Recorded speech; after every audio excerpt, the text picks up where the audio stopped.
Welcome everybody, this is CGPro and here we are today with another webinar. Today we're focusing on Unreal Engine 5. This is a conversation and focused around the filmmaking principles and how Unreal 5 is affecting that. It's a conversation, it's not really a tutorial or a workshop, but we will be going into some details about Unreal Engine 5 and showing the engine, showing some of the things that are kind of new about it versus 4. And with me here today is my special guest, Gabriel Piver. Welcome. Hello. Hello, everybody. Thanks for being here, Gabriel. Thank you very much for inviting me. Anytime. Oh, of course. Yeah, it's a pleasure to have you here. So, yeah, we'll go through a couple of introductions and let's get started. Okay, so yeah, as I said, this is Unreal Engine 5 Primer for filmmakers, and thank you all for being here. Thanks for watching. We appreciate you in the community, and this is our way of giving back. So yeah, stepping through, just introducing the two of us. My name's Ed Dawson-Taylor. I'm the founder of CGPro, an Unreal Authorized Instructor and CG Supervisor. I've been in the visual effects industry for about 15 years, worked at some cool places like ILM and Digital Domain and on some cool movies, including some pioneering virtual production movies like Jungle Book and The Lion King, and plenty of other things in traditional visual effects too. So that's me, and Gabriel. Gabriel is a guest speaker and instructor at CGPro. I've been in the industry for 20 years and worked on some cool movies too. Gabriel, why don't you give us a quick intro to you as well?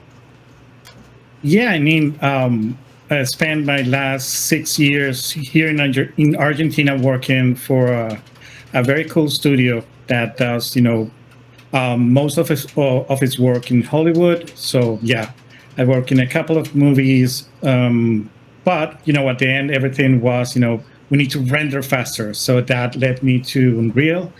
And, 2 years ago, I got my certification as an authorized partner instructor for Epic. And since then, I've been working with the Unreal Fellowship. I run all the roles from TA, the teaching assistant, mentoring, instructor, everything. And now we are expecting to start this year, strongly with a fellowship. So let's see where it takes us. Amazing. Yeah, thanks, Gabriel. Great to hear. And yeah, let's get started. So, as I said, we're going to go through, excuse me, we're going to go through, in the beginning, just a little intro discussion around Unreal 4 versus 5, where it is today and how to kind of think about it, because it's in preview. We're talking about where it's at currently. We will discuss a little bit about the differences in the UI. We're going to then move through some considerations for the world building side of Unreal 5, and particularly as it relates to film. We'll talk about the lighting differences that exist in 5, and a little nod to animation as well. So yeah, so to begin with, Unreal 5, I'm sure a lot of people have heard about it. We've all probably at this point seen the Matrix 5 demo and Lumen in the land of Nanite and things like that, which are incredible examples of what's possible. And I think people are probably aware of the cool things, that the main two things being Nanite and Lumen, these kind of revolutionary ideas of dynamic lighting, dynamic indirect lighting, and huge worlds full of billions of polygons, billions of triangles, and being able to manage all of that complexity in real time for the first time. So yeah, Gabriel, how do you see the kind of state excuse me, of Unreal 4 sure. to 5? Unreal has been in the business of producing amazing games through its graphic engine and game engine since 20 years. And every time something big happens, they tend to iterate to a new version.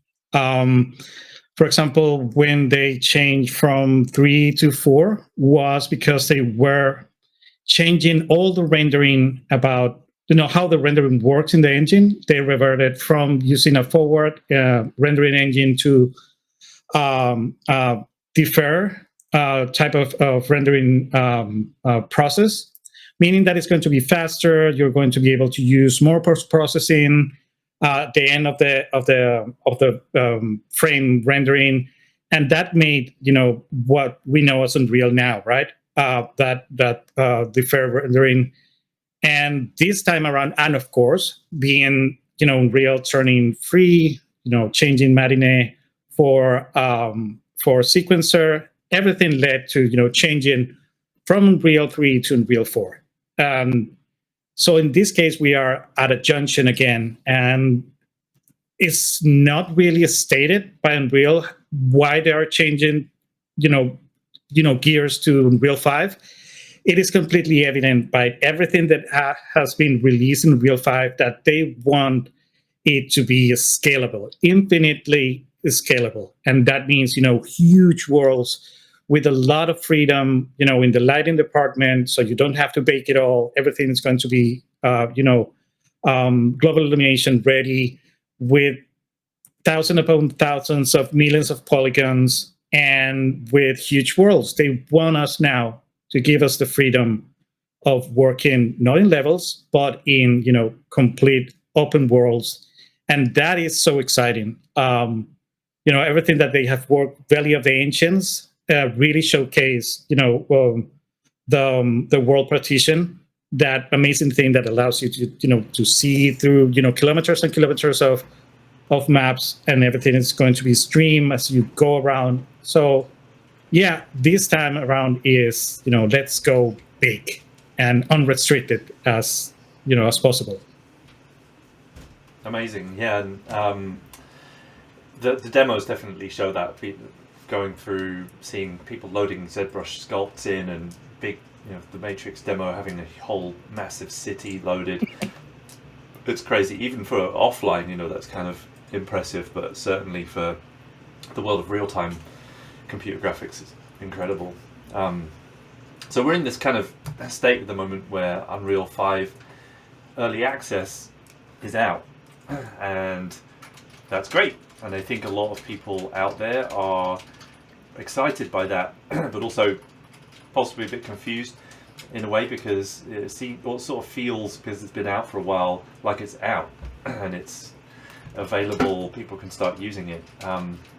So can you tell us your take on how you think people should view Unreal 5 as it stands today?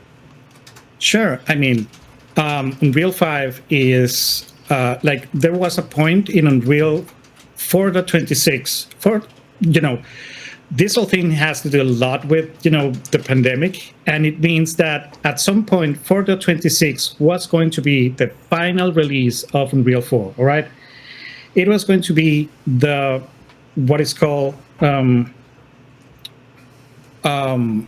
first long-term service version of Unreal, meaning that it was going to stay like that. No new feature was going to be added, and it's going to be just patched through, up until it gets as a step up for Unreal 5. But then, everything happened.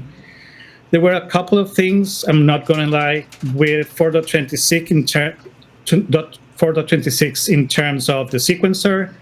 They rewrote the whole system from the ground up in, wishing, for it to be better, optimized and everything. But they got some things, not working all well together. But by that time, it was already late. Unreal 5 has branched out from Unreal 4.26. And that's why we now have what is called, Unreal 5 Early Access 2, and that is based on 4.26. So 4.26 demonstrated that was not the end of the road for Unreal 4. So a new iteration 4.27 appeared, and it led, to continue working on the cinematic virtual production side, making it ready for volumes, with all that cool stuff, the new tape recorder that works with the multi-user editing. That's things, that are completely amazing. But now they are being, developed on its own branch. That is not the branch of Unreal 5. So that's why we have that difference. Unreal 5 is a much prettier Unreal Engine 4.26.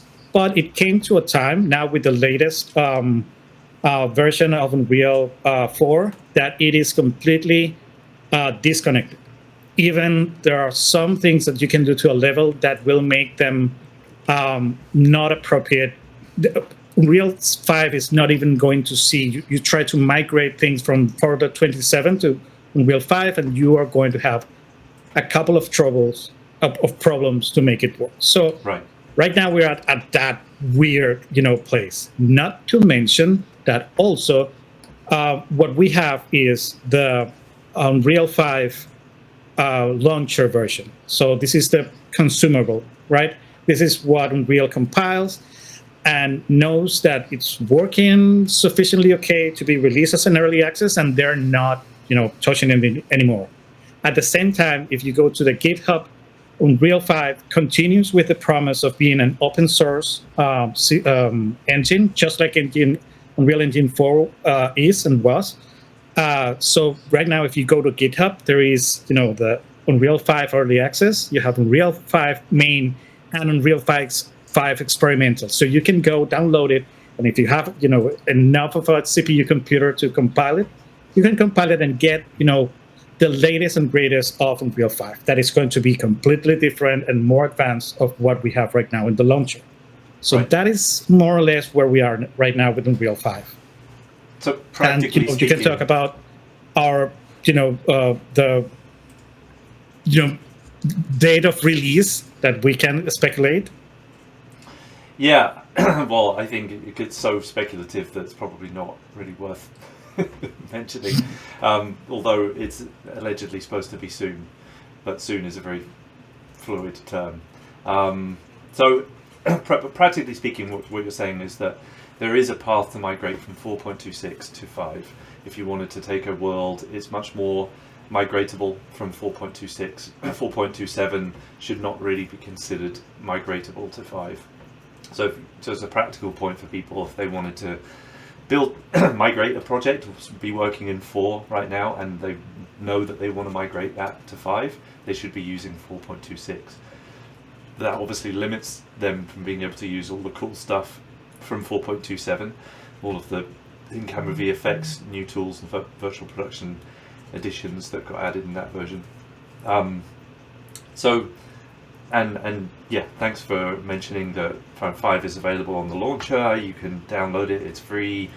The GitHub version is there, which probably has even more good stuff in it than that. But talking about a lot of people ask us coming through the school what version they should be using, and our take on that, and certainly listening to Epic on this one, is that people shouldn't be using Unreal 5 in production. So what we usually say is that if you want to be using 5, you can definitely use it, and it's encouraged to explore it and experiment with it, and maybe have a kind of side experiment going in 5 and see how well you can do.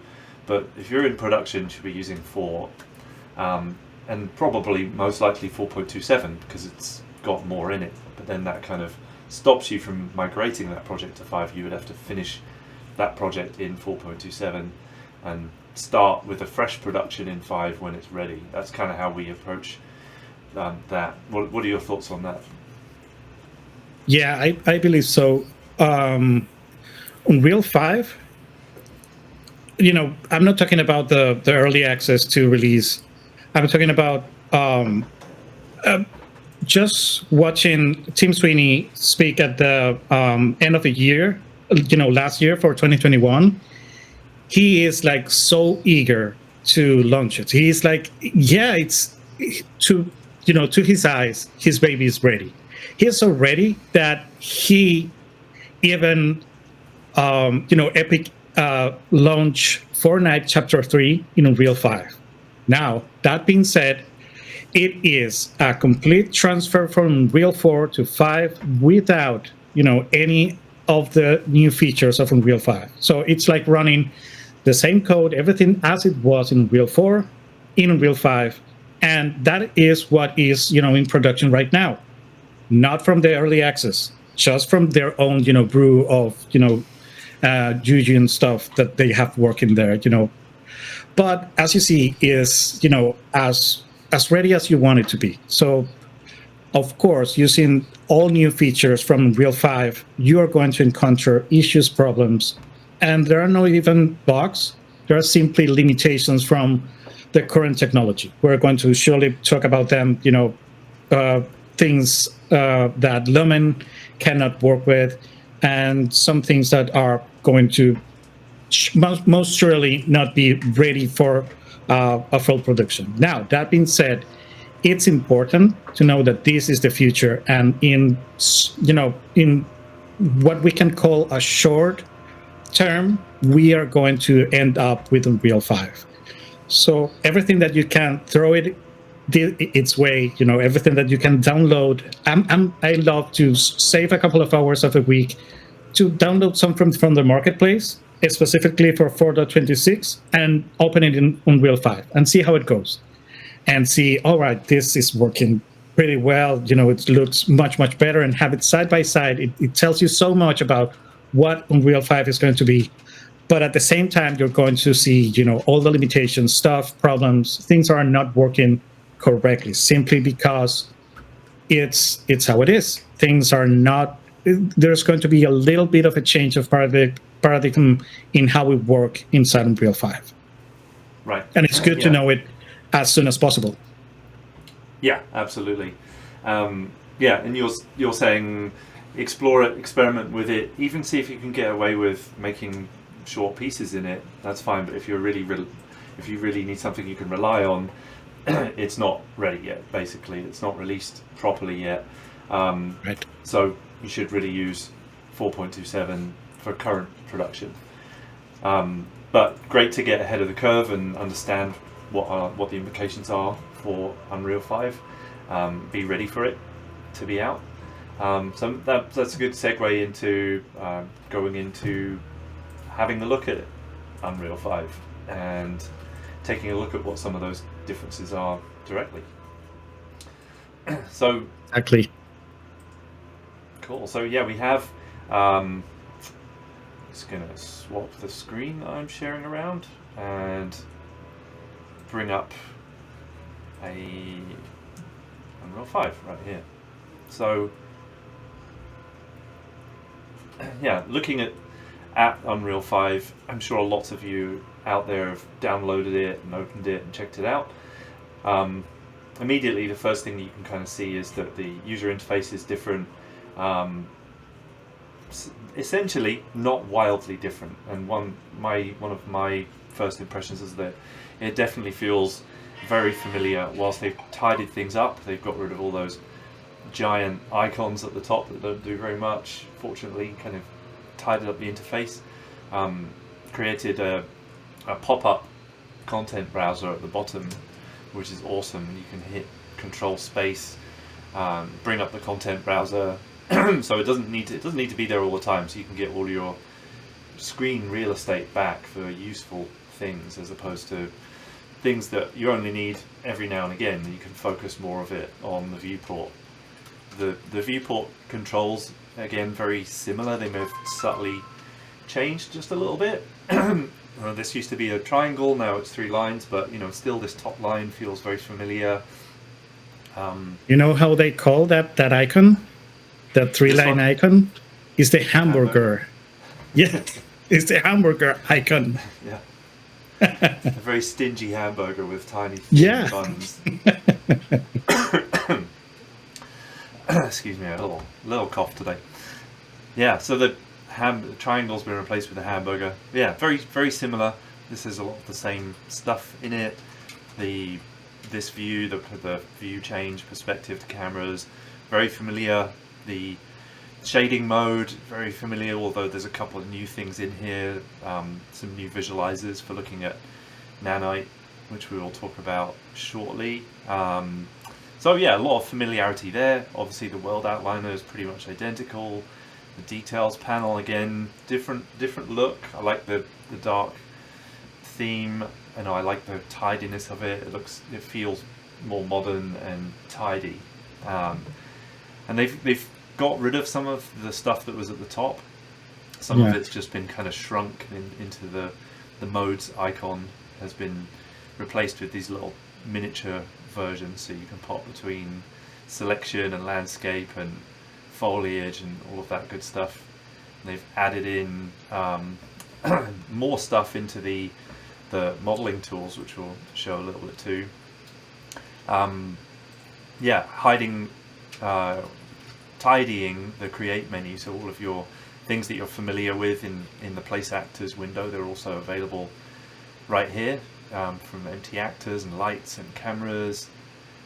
The content drop down, I think, is an interesting one.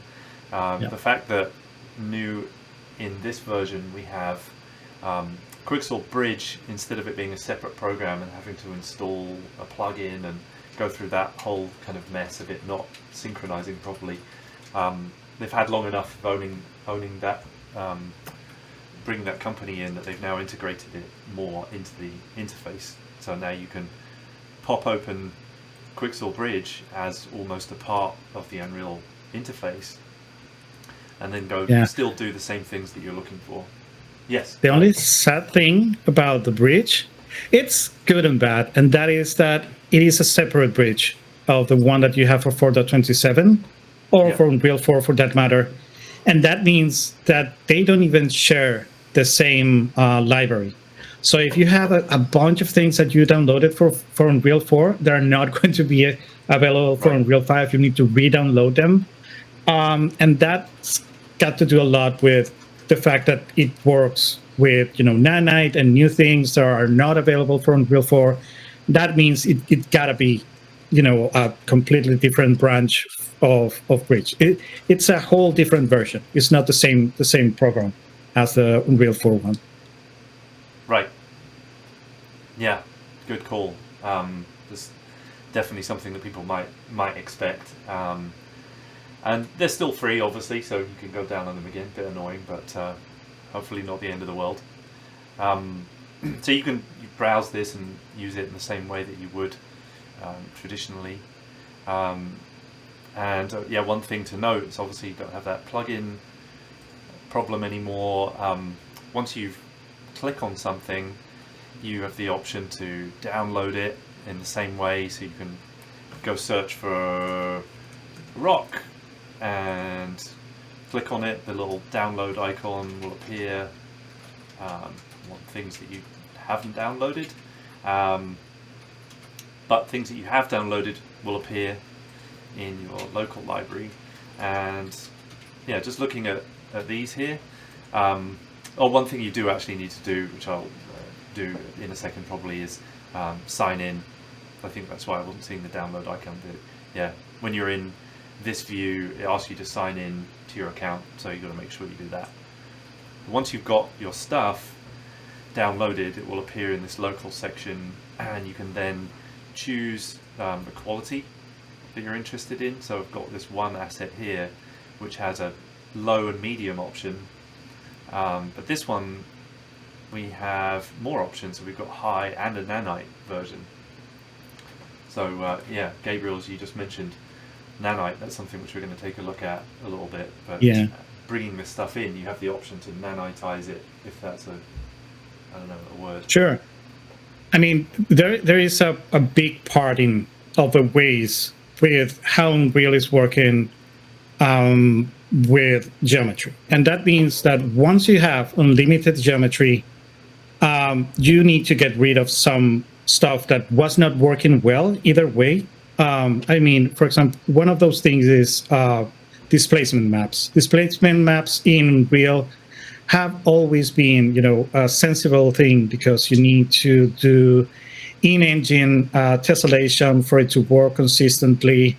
You're going to have issues if you use like other chip type of displacement that are how is this called, parallax displacement.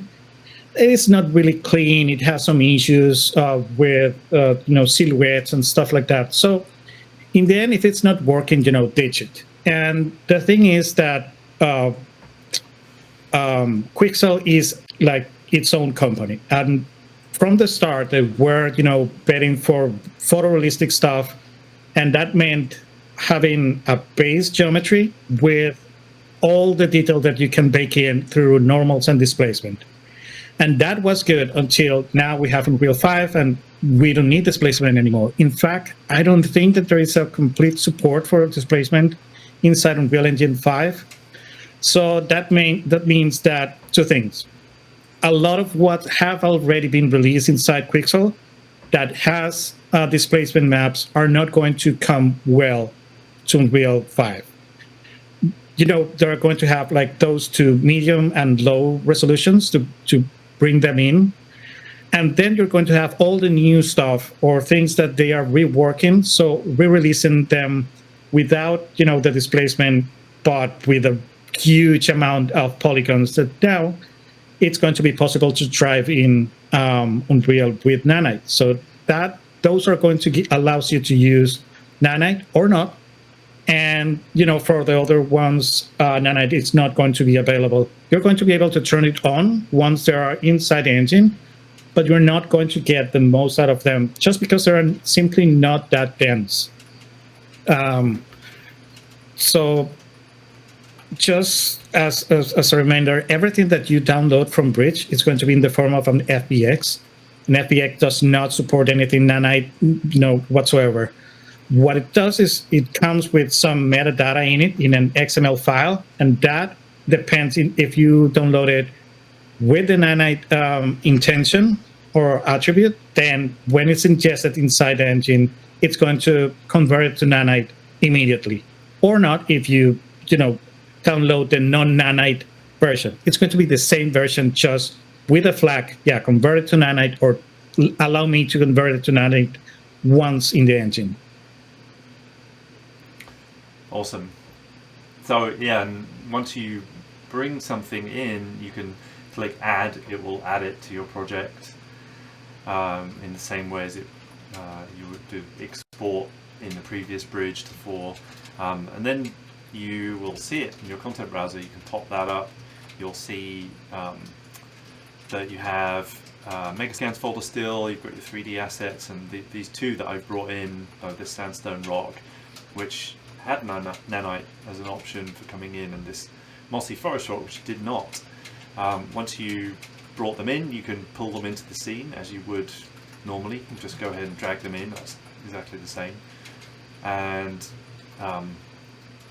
yeah, now we can see these objects in the scene. And there's a cool mode which I'll just show quickly that shows you. You've probably all seen examples of this on the web, but you can use this Nanite visualization mode instead of lit, and with this you can go ahead and see the triangles, the Nanite triangles. So this is us looking at all the geometry, the triangles that are actually being rendered here, and if you move in and out, if you zoom in and out, you can see those triangles kind of changing so that they're roughly the same screen space size, but as you move further away they kind of pop like an LOD. That might be difficult to see. It's actually a little easier to see with the cluster mode. If we go to this mode, you can see those clusters changing, so they're roughly the same screen space, but they have this kind of hierarchical relationship. So these clusters are what becomes like a sub object that can be LOD'd independently, dynamically, and that's where you get the real benefit of Nanite. It only loads the triangles that it needs. And if you go off screen with 4, you frustum culling outside of the frustum would only work with whole objects, whereas now you can cull pieces of object out, so you're literally only loading the polygons that you need. And these clusters are hierarchical, as are the triangles that live under the clusters. So it's kind of an interesting mode to check out and be able to see how Nanite's working. And these 2 examples here are good examples to talk about, because this one had the Nanite option, so you can see that that's working nicely. You know, that's doing its efficiency work for you. This one here is not, but I actually converted this one after it had come in to Nanite, just simply by going and finding the object, opening it up with the editor, the asset editor, and then clicking on enable Nanite. If that's disabled and I apply it back again, those has disappeared. The Nanite part of that has disappeared, so it's kind of deprocessed itself. But if I enable it again and hit apply, you can see it pop back into view there. But this wasn't set up well for Nanite because of the inherent resolution of it, so it doesn't really benefit from being in Nanite. As such, you're not going to really see that changing as you go closer and further away. Something that you brought in yourself, you could do exactly the same thing and enable Nanite, open it up and enable it and apply it. It will process it. As Gabriel was saying, you could bring it in to Unreal 5 and get it to process itself on its way in. But it's completely possible to process it after the fact. Yeah, exactly. Yeah, go ahead. No. I mean, the thing is, like, there are ways to there is like a threshold that you can micromanage at the Nanite level, and depending on the density of the original polygons. Now, clearly, what it is that the default threshold is for much denser geometry. By default, you gotta have something that is packed with geometry for it to work correctly. For older pieces that dependent on the displacement, you are going to see that there are so low because they were game ready. There were so low resolution in terms of geometry that Nanite, even though it will not change as the other one is, the full stream is going to work. And one more special thing in the sauce of Nanite is that when they are far away enough, they are going to blend in with each other, meaning that they're going to do some hierarchical LODing and even changing into a proxy that is going to be the mesh distant field. With color, that is what essentially going to be seen at the far distance. So it is going to be optimal, even though it's not, a huge apparent benefit. At the long term, everything is better with Nanite, for sure. Right. Yeah. That's one of the beauties of this reminds me so much of virtual texturing. All these things are the beauty of Unreal 5 is that it's nothing new. It's just things that we already have that are reimagined in such amazing ways that allow us to have this magnificent technology. This is easily virtual texturing. This is exactly how virtual texturing works, but they extend it to be with polygons instead of just pixels on a streaming texture. So that is so amazing. We're going to see a lot of these with Lumen and with everything else. Everything is like Unreal 4 reimagined, and that is so amazing to see. Awesome. Yeah. Good points. So yeah, stepping a little more into kind of world building stuff, some of the other differences that we've noticed, we can see some really useful features. Nanite is incredible. As you can see, you don't have to do an awful lot to benefit from Nanite. You know, it's a simple case of importing it and nanitizing it, or doing that once it's been imported. I think one other cool thing that's worth a mention here is the modeling tools. I've had a little bit of love given to them. So if I go back to this mode here, we'll just run over here and take a look at this little piece of geo. If I enable the modeling mode, this has to be enabled as a plugin. So if you can't see this little icon, it is simply a matter of going here and searching for modeling, just enabling that modeling tools editor mode, and once you have that and you go into the modeling mode, you'll see this panel on the left here, and you'll see a lot more options than before, and I think when it actually comes out for full release there'll be even more. But this is pretty cool. You know, now using this, you can pretty straightforwardly, if I go into this mode, you can grab a poly and a point, and as long as you're over the right bit, I think this could use a little bit of work, but yeah, you can grab parts of your mesh and effectively start modeling. You can slide faces around, you can move points around, you know, it will move on the axis that you want. It's quite intuitive. I think they will keep adding more and more tools to that, but there's some pretty cool points in here. You can add edge loops and kind of stuff that you're used to going out to another DCC to be able to do these little things, but now they're actually more accessible in Unreal. So maybe not, it's definitely not as fully featured as going out to Blender or ZBrush or Maya or whatever, but for doing some simple stuff in here, you know, definitely really, really useful. So yeah, one of the things that really amazed me that they pull it, they can pull out of the modeling tool is that now you can work with quads. That thing like really blew my mind, because this is the thing. Every time that you import anything inside Unreal, it's diced into triangles by default. So really there is no way that you can see something in quads inside the engine. Meaning in the ingestion process, no matter if you have all quads, everything is going to be diced into triangles, all right? Just because talking with optimization, it's easy to have already triangles that let in the triangles being generated at render time.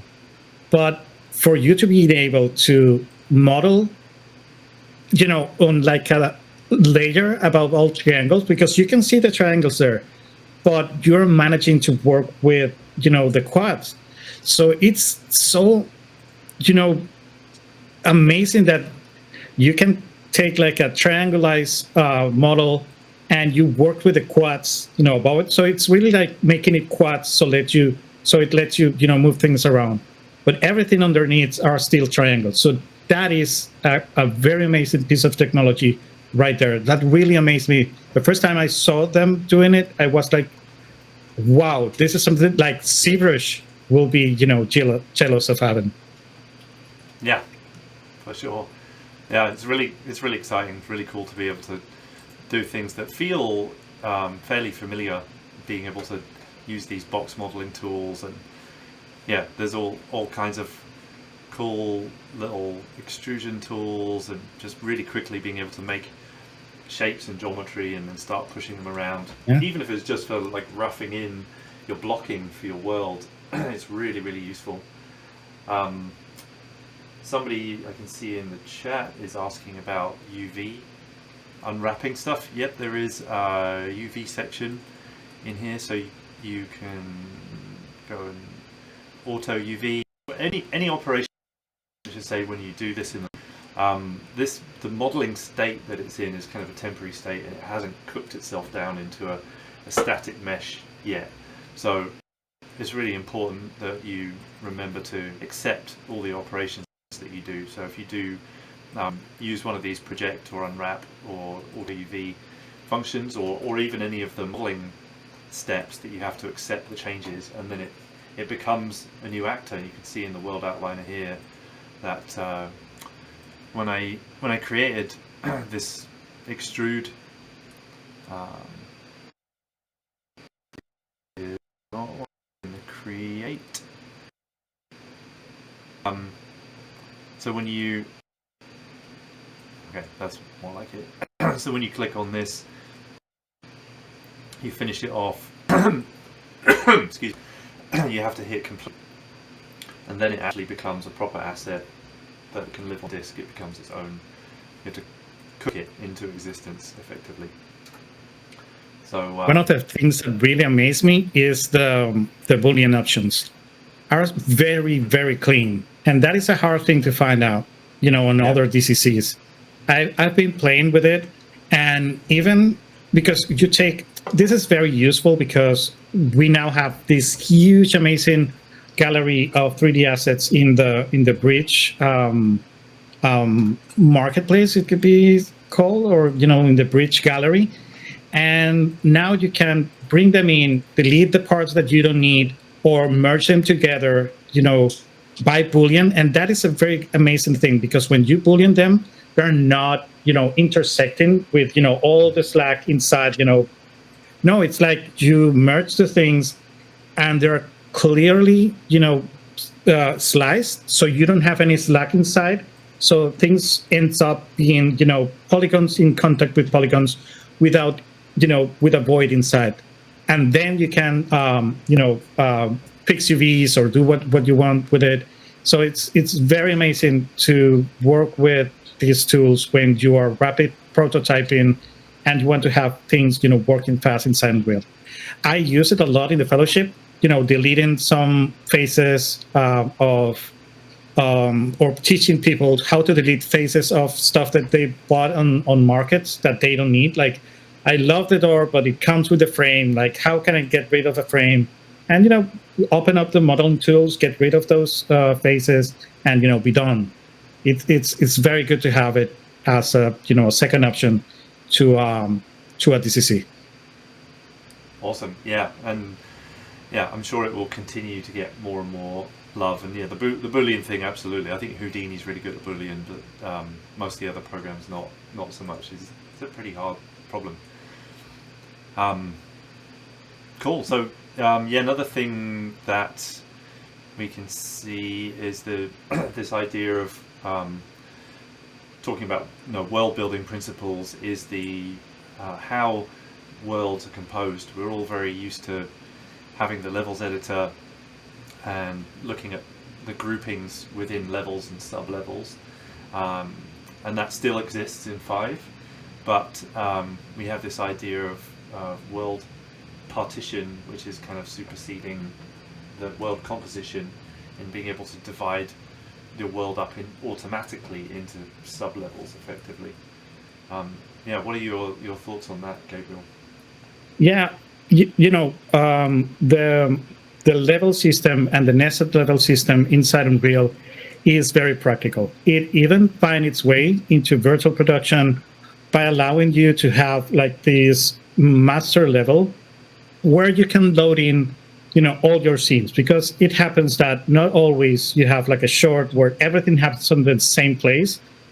And the beauty of it is that you want to watch your whole, you know, production in one go. You want to hit play and you want to see, you know, different levels, you know, loading up in real time.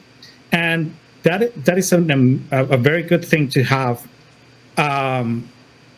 But it was primarily created for games, meaning that Unreal knows that you don't have unlimited power inside your computer. There's a limited amount of memory and stuff. So what they did there was to create streaming levels. And streaming levels are like, all right, I have this empty level with 4, 3, 10 levels inside. Let's stream them depending on where the player goes. So if you move forward, there's going to be like a loading screen, or maybe a hidden, behind a door. And when you're close enough to that door, the next level is going to be streamed and be ready loaded for you when you open that door. And that was, what it was created for. But that meant that you have to do all that hard work. You need to slice your level, put them, side by side, and and do all that difficult job. But now with world partition, it's like auto LODing, it's like Nanite, it's like Lumen. Everything is given to you, so Unreal knows what it's doing. So you give Unreal your huge level, and it's going to chop it up in the numbers of splices and quadrants that you need. And the delivery, the streaming, is going to be in Unreal,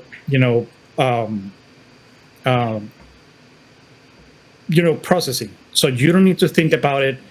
Everything is going to be, done for you. And now you can have those huge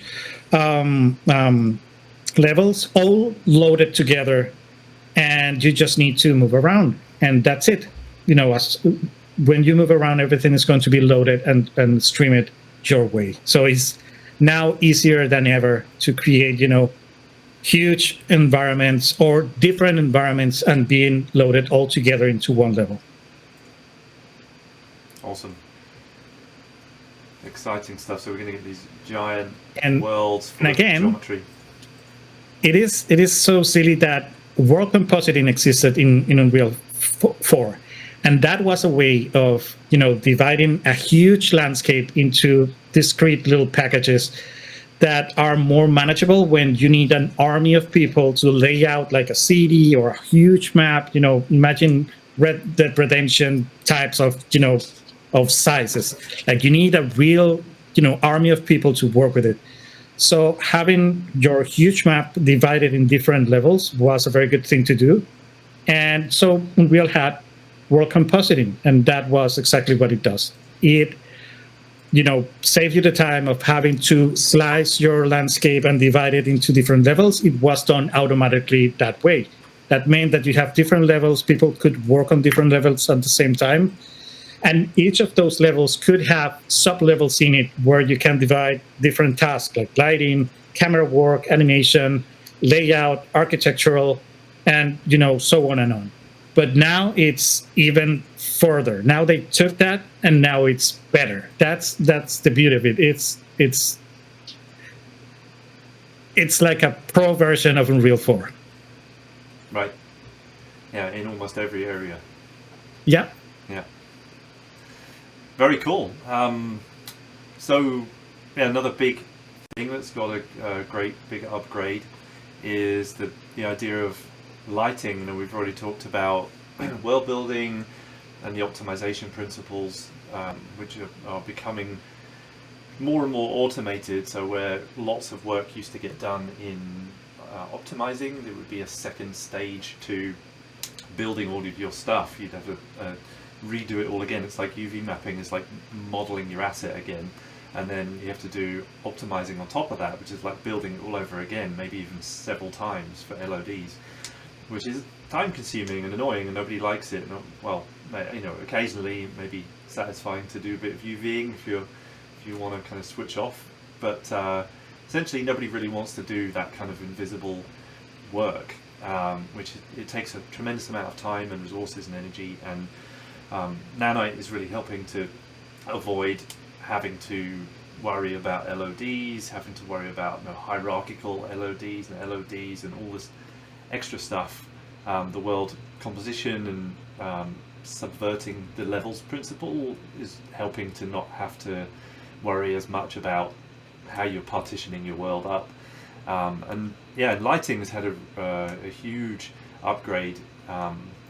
So we can introduce this idea of Lumen, which is an incredible new, sort of new. I mean, the idea is not necessarily new, but the implementation of it in this is completely so innovative. The way that they've approached how to do dynamic, indirect lighting, which the name of which is Lumen. And at this point, Gabriel, did you want to do a share for this section? Sure, of course. Okay. So there are. Let me. Okay. Oh, I need to share first. Give me. That's okay. Just a second. It is right here, or here, or here. Yep. All right. Now I'm sharing, right? You are sharing. Yes. There we go. Okay. So I have the wrong map open, but it's going to open very fast, so we can start. No, this one. All right, so I don't know if you all noticed the release of the the rural Australia map. Like, that thing for me was like a huge thing in Unreal 4, just because a lot of things that they were using on their own, for example, inside Fortnite, that are, the mesh distance fields and the distance field shadow and all of that, was, very, very revolutionary in terms of how you now light inside Unreal. So let me jump into this one and open the same map right here in Unreal 4, so you can see the similarities. So the new thing is mesh distance fields. And the amazing thing about them is that they are 3D representation of a texture. So instead of having, U and V, you have U and V and depth. And the cool thing about that is that you can represent any type of geometry in those 3 coordinates, right? But at a much lesser cost. And that meant that you can drive one of the expensive things that you can do with a light is to cast a shadow, because you need to bounce it through all that geometry. But when you're not talking about geometry, but texture, it's very, very fast. So that is like the cheat that Lumen is. Lumen is really not illuminating with the geometry, it's illuminating with all the distance mesh fields, this distant field mesh that you have created on your scene. Facts of the matter is that you can use it without generating the mesh distance fields, but it's going to be so expensive to do. So if you at any point see that you are trying to illuminate with Lumen and things are not working, check your map, because you might have some materials that are not compatible with Lumen, or you are going to have some meshes that has not mesh distance field generated for it. So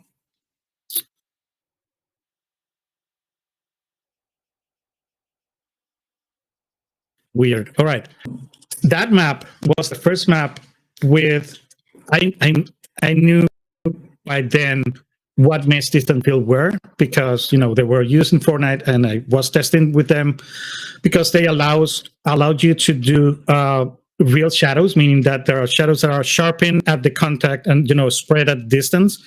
That was the kind of thing that Unreal 4 had not been able to do without baking your light.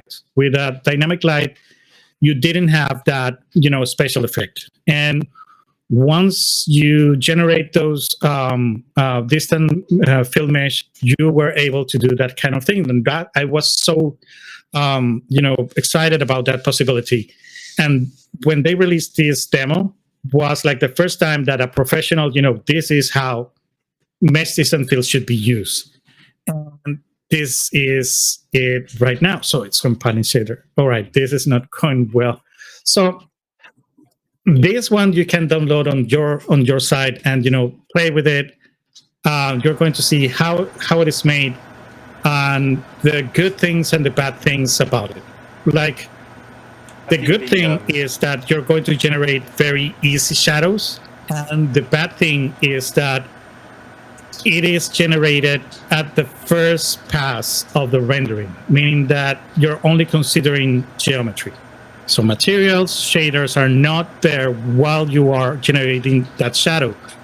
So there are a couple of things that are not going to work. One of those is going to be alphas are not supported by Lumen at this point, meaning that if you have like a huge polygon that should be casting shadow, it's not going to cast the shadow from the alpha, but from the whole geometry. That's something that Unreal is working right now on fixing. And if they're able to fix that, this thing is going to be completely incredible. And another thing is any effects that happen after the render, for example, the WPO, the world position offset, is not being considered into the shadow. So if you have like a swaying tree, the shadow from that tree is not going to move. So yeah, it's a give or take, but having software real-time GI, it's a thing to that is completely amazing. In this case, this scene right here, this is the same map loaded inside Unreal 5, generated all the mesh distance fields, generated this lighting. This is a brand new lighting inside Unreal. It's not the one that comes with a file. And as you can see, is just like the original. You have dynamic light that you can move around, your time of day, and all the bounces and everything inside is being driven real time. So that is very amazing to have. And as you can see, let me just grab this camera real fast and hit this and hit play, and you should be able to see a beautiful scene moving around in real time. Hey Gabriel, sure. Just a quick question. Are you done with your Unreal 4? Because I think it's interfering with your audio slightly. Oh, it might be the compiling shaders. Yeah, it's almost off. So should I wait or should I kill it? It's up to you. If you're going to use it, then you can wait. Yeah, it's almost there. So here you can see, Unreal 5 running real time GI, and it looks simply amazing. Even though we have the issues with the trees, because those trees are, all the leaves are made with alphas. Even so, you have like a very, very good representation of what Unreal Future it's going to be in terms of lighting and real time global illumination.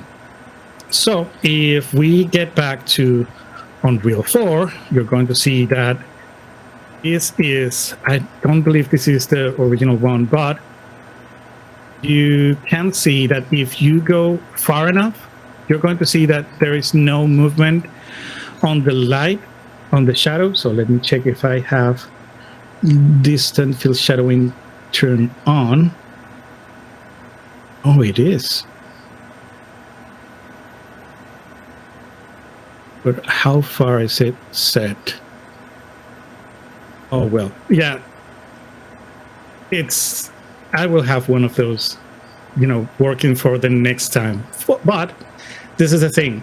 You can still in Real 4 work with the same technologies in Real 5 because you have available the mesh distant fields, you have available the mesh distant shadows that are going to be very realistic, and you can work with them like right now. And if you want to get back, the movement, the swaying of the trees and the shadow and everything, you can mix up cascade shadow with the distant field shadow. So for the near, and that is how it's devised, that illumination in that rural Australia. For the near shadows, you have cascade shadow, and it works great, right? Because everything, moves correctly.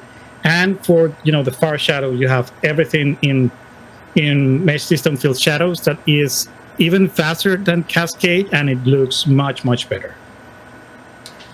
Can you show us what the mesh distance field looks like in here? Oh, sure. So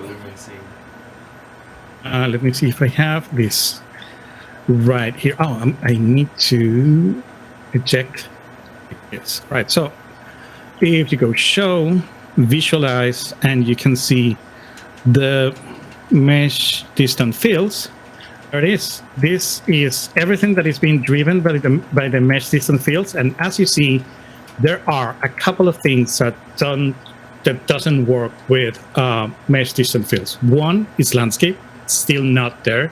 It will. But as you see, there is no representation of the landscape in the mesh distance field viewer. But every static mesh, has its own representation. So as you see, what you see here is not a geometry. This has no polygons. This is just a texture that works in 3D, and it casts shadows. And now it has, in Real 5, it has the ability to have the texture projected into that texture. And that is what drives the global illumination. So in the past, we had, for example, screen space global illumination for Unreal 4, but that was enclosure into the viewport, right? Because we didn't have information, because it is a post-process process. It doesn't have any information of what was on the backside of things. But now, with the mesh distant fields, we in Unreal 5 have not only the information of what is behind at a very low cost, but also we have the color, the main color that it has. So now we can bounce with the same algorithm that did the SSGI. Now it does with Lumen. And all right, so you can see now that everything that it is mesh, it is working. But there is another sad thing, and that is that not everything that is animated, everything that morphs, everything that has in this case, skeletal meshes has deformation, right? So Nanite, mesh distance fields is not at the point of working with deformable characters. So you're not going to have, a good representation out of them. You're going to get shadows out of them, and everything will work great, but they're not going to be as optimal as, static meshes, right? Can you show the Lumen scene as well, so we can see Sure. the color version? Visualize mesh distant fields, visualize Lumen scene. There it is. Now you see this color is what you're going to see in reflections, some refractions if you ask it to, and of course the bounce of the light. So this is the albedo that is going to be bouncing around, and as you see, you have some support of the shadow. So if something is in shadow, it should not bounce light. So as you see, it's a very cheapy way of doing ray tracing, but it works, and it works great. And it is great to have this kind of thing. And as you see, everything works with LODs that are loaded and unloaded at times. So yeah, this is the future. Amazing. I'm just gonna do a. Sorry, go ahead. Just a last thing is that it works with two types of mesh distant fields. There is the detail one and the global one. So for things that are not near the camera, it's loading a very low quality of mesh distant field, and it's back up together with things that are, side by side. It's like a clumping of different mesh distance fields. But for things that are really close to the camera, it loads up, the better version that will, give better shadows and better, global illumination and reflections. Amazing. Thank you for sharing that. I'm just going to add onto that the idea of the emissive materials now also being picked up by Lumen. So this is a Unreal 5 scene with Lumen active. It's pretty straightforward to activate it. There's some good videos out there that highlight how to activate it, essentially through project settings. If you go to project settings and then search for Well, I'm just going to search for Lumen. So within your reflections and global illumination, you want to make sure these two are set to Lumen. So just search for global illumination or reflections, and set those to be Lumen. That will make sure that it works. But yeah, as you can see here, this object here, it looks like it's casting light onto the wall. And this is there's no light in here. This is just an emissive material. This thing just has an emissive shader on it. So if we were to go find that material here, go look for that. No, this is just with some emissive, plug the emissive color. That is all that is. But Lumen picks it up and shows it literally emitting light, bouncing off the wall. So you can see all that kind of nice GI, almost ambient occlusion kind of look in the interior. This is not directly lit up here. You can see the shadow casting in the corner there, and all of this stuff at the top here is still being lit. So it's being lit by the bounce light, and also this emissive property, this emissive material is also casting light onto the rock and onto the walls there. And the cool thing is, though, with previous screen space effects, like screen space GI, screen space ambient occlusion, all those effects would kind of disappear when something was off screen. So as you can see here, when this object became invisible, the emissive object became invisible, that would go away. Now you can see that it still exists, even though it's not visible on screen. So it is actually going around the whole scene, even things that are not visible, and doing GI calculations for the whole scene, which is really, really cool. So yeah, I just wanted to add that into the mix, in case anyone was not aware about emissive material property as well. Can I show something really fast, Ed? Please do, yeah. All right, so can you see my screen now? Yeah. All right, so this is my experiment. This is the city park environment. I brought it to Unreal 5, and everything is Lumen illuminated. There is nothing baked here. Everything is dynamical, and I converted everything that I could to Nanite. And to boot, I have the new Megascans trees in it that are very, very light. So I'm getting like a huge boost in, in frame rate just by using Nanite, using Lumen, and the new trees, and of course having the ability to do things like this.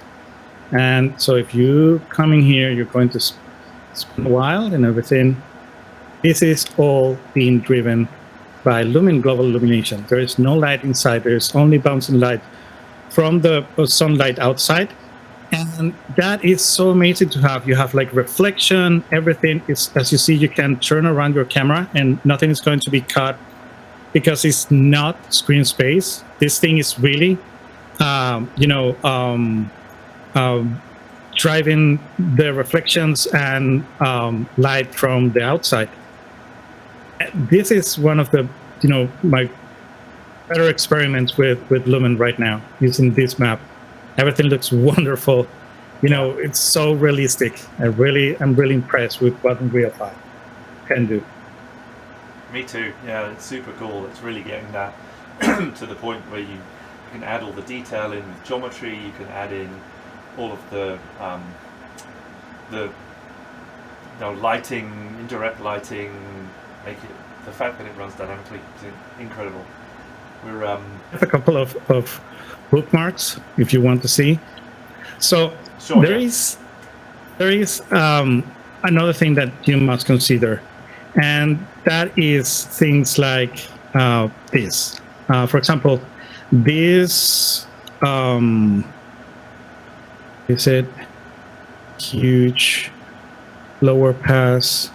Well, there are a couple of things in this map that are being driven by splines, and splines are not static meshes, so they are not generating mesh distance fields, and that means that you're not going to get like the two-sided but because you cannot convert them to Nanite, right? And because they don't have that, you're going to have, these kind of things where you have leaking light going through, and in terms of like these ones are not going to be able to bounce light correctly, because this is not this is a blueprint that has a spline in it, and we are still at the point where things are dynamically generated, like splines from blueprints are not going to be converted, even though the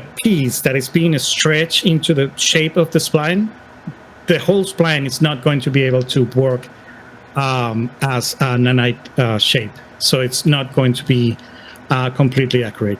Sadly, this thing is so big that I can't find the tunnel. It should be, here it is. It is this one. Oh, here it is. So right now I'm inside a tunnel, and as you see, it is not working well. So this is the kind of thing that you must, bring things from Unreal 4 to 5 to start seeing, well, this is going to be a problem because this is unsavable. You need to take this and, and bake it as a static mesh, convert it to Nanite for it to work, because in, how it is right now, it's simply not going to work. That's cool, but yeah, relatively straightforward, I guess, to take that out. You can even keep that version of it and hide it and replace it with the other one. Yeah, really, really cool to see some of the limitations and as well as the benefits. So yeah, we're where are we? Just over an hour. So yeah, I just wanted to quickly mention the idea of animation within this context, and then we've got a couple more things to mention. I see we've got some questions as well, so I'm going to leave those to the end if you guys are willing to stick around. But yeah, talking about animation, I know Control Rigs had some updates to include the pose library for Control Rig, additionally to being able to save poses for just the skeleton. So animation is getting some love as well in Unreal 5. And yeah, go ahead, Gabriel. So there was a question about moving the light inside the Central Park. Of course you can. It is as easy as lighting, light source, and there it is. Now you can see it,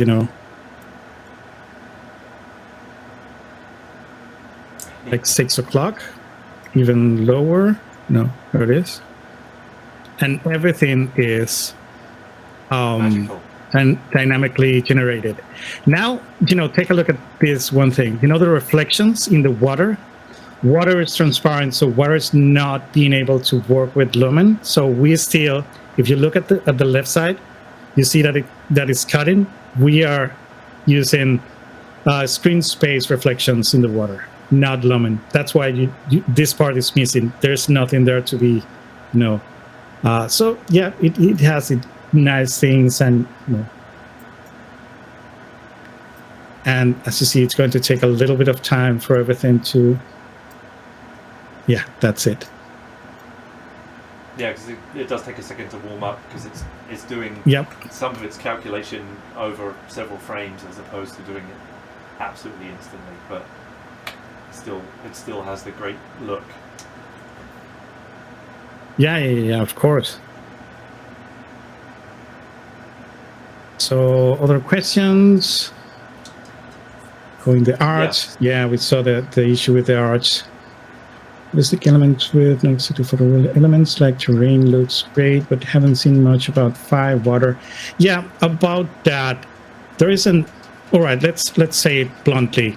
Niagara is great, but it's getting out of old, in the sense of it's not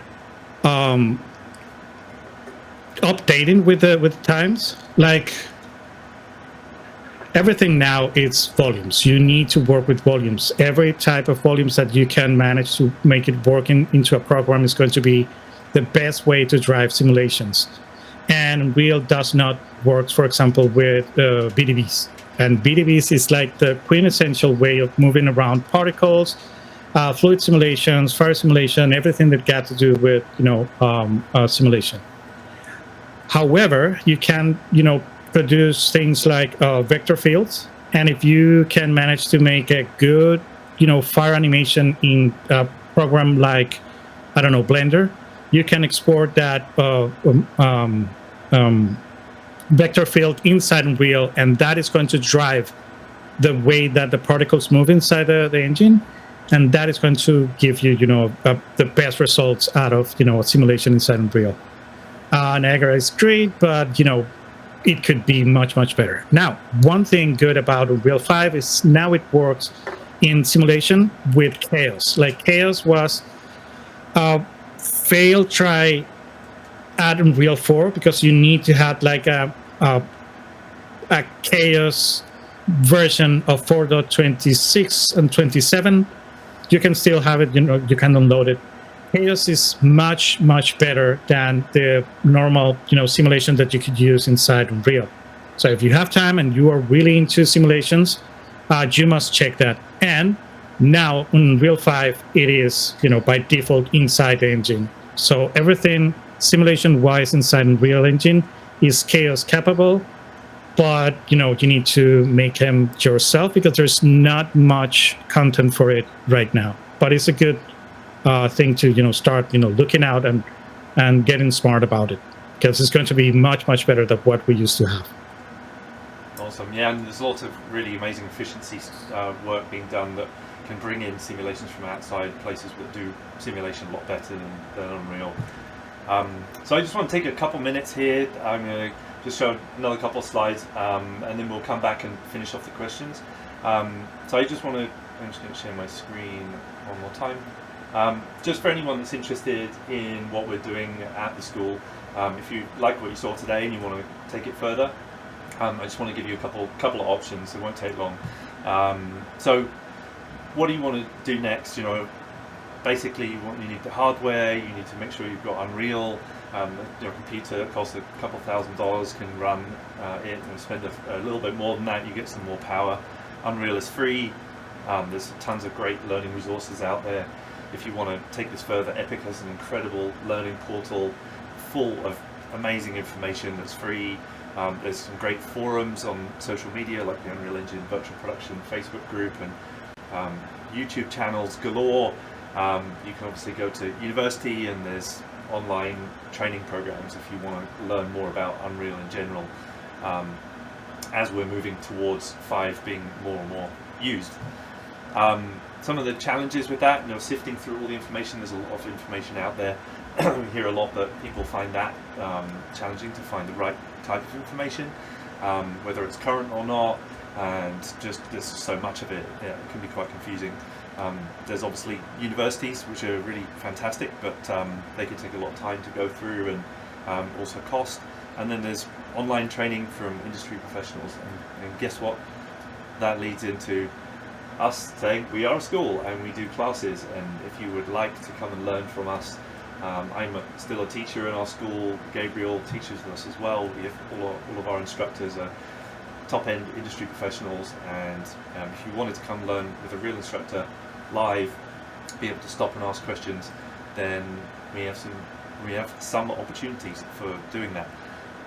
So our level 1 class, we have one starting actually this weekend. We have a couple of spots left for that. We have whizzing through the syllabus. We go through a real fast iteration of what Unreal is and how it works, project structures and professional workflows. We go through a project, so we take that project through the ringer in the 8 weeks that we go through the class. We go through environment deep dive and world building. We touch on lighting and materials and look development, and also animation and character work and editorial, which you can do in Unreal. Some people do it outside. Cameras, filmmaking, virtual production techniques, things like virtual camera and live action compositing in real time.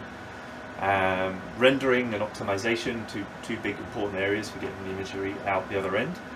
And then we wrap up and finish our projects and graduate. And that's an example of one of our classes. That's kind of our flagship 8-week learning experience. We are upgrading it for 5. We're still teaching it in 4.27 and peppering in bits of Unreal 5 where it makes sense. So what does it take? It's 8 weeks of your time, twice a week meeting up. It's about 50 hours of live instruction. We have a lead instructor, that's me, a co-instructor, which is Jackie Cooper sometimes, and we also have additional TAs. We have some bonus video content of all the previous masterclasses that we've done with amazing guests like Gabriel. We have project downloads for examples, working through our exercises. Project's the main thing that we go through in terms of homework. We have 3 or 4 guests that are active from the industry, people that are working on big major virtual production movies right now, and we have 3 or 4 of those. We have some systems for support afterwards, like an alumni group and an ability to be able to get support once you finish the class. There's several options for that, and the current cost for going through this experience is $2,997. As I said, we have a couple spots left for this week, so if anyone's interested, please reach out and drop us a message and we can have a chat and see if it's a right fit for you. May not be for everybody, but it's a fantastic way of going really, really far, whether you're beginner or intermediate, in 8 weeks. And that is my spiel. So that said, thank you for listening and staying for that. If you're interested, please reach out. But yeah, I want to come back and bring it back to what we're talking about. So we have 1 or 2 other questions, I think, in here. Yeah, so, there is a question about using an HDR plugin versus using the sound. Yeah, Unreal, it's all about freedom, and Unreal 5 is, the easiest version of all in terms of lighting. You could use an HDRI. The thing is that when you use any type of dome, you are at the mercy of a static scene. So you're not going to have the volumetric nice shadow, volumetric nice clouds that we have now, and you cannot change the time of day, without changing the HDRI. There are a couple of solutions that have animated HDRIs that change, time of day. They are very expensive in terms of, running the plugin, loading the different huge images with, all the depth of color that you need to do like a proper illumination. I've seen them being used in the fellowship, so they work. But I really, everything about Unreal is the most like experience, like taking a camera and going out and film, because everything is so, happening right there. You can change the time of day. The clouds are going to be like they are at that point of day, so you're going to have happy accidents with that.